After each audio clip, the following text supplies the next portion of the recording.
sunod mo ba? Mauban siguro ni Spuche. Tanaw, walang papansin siya siyang mamag. Kay, karon pa kuno kanibalik. Tinawag ikag nagpakitay-kitay. Pero nagniwang gid siya, luya. Mama, ako pa sa lubong ba? Ako nalang masud sa mong trolley ba? Nagniwang gid siya.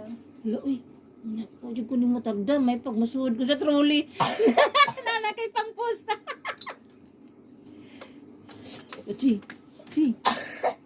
Asa ni mong kindi? Wala pa sa lubong, mama? Wala.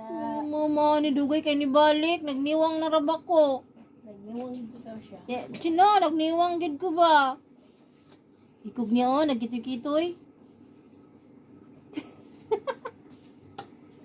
Bahala ko naman diha, hindi niya ako pinapansin. Wala. Ala, baka nagtuon na siyang balik, larga na sad ka. Uban na daw siya, isuod na sa strolley. Hindi siya mularga na sa kutra kong mama. Musakay na dyan ko. Nakapagsalita pa yung pusa, dahil mingo yung nag-isuod na. Muban ka? Isuod na lang dyan ko strolley, ma. Muban ko. ka? Muban Mama! ka? Muban ka? Ha? Hindi siya, ha? Mutubag. Muban ka? Agoy, mularga na si mama Gutron. Saan na lang na? Misod na lang ka diha sa trolley. Baka ginhawa ka ka. Ilabog-labog. Matay. Patay na gini nagabot nga tuno.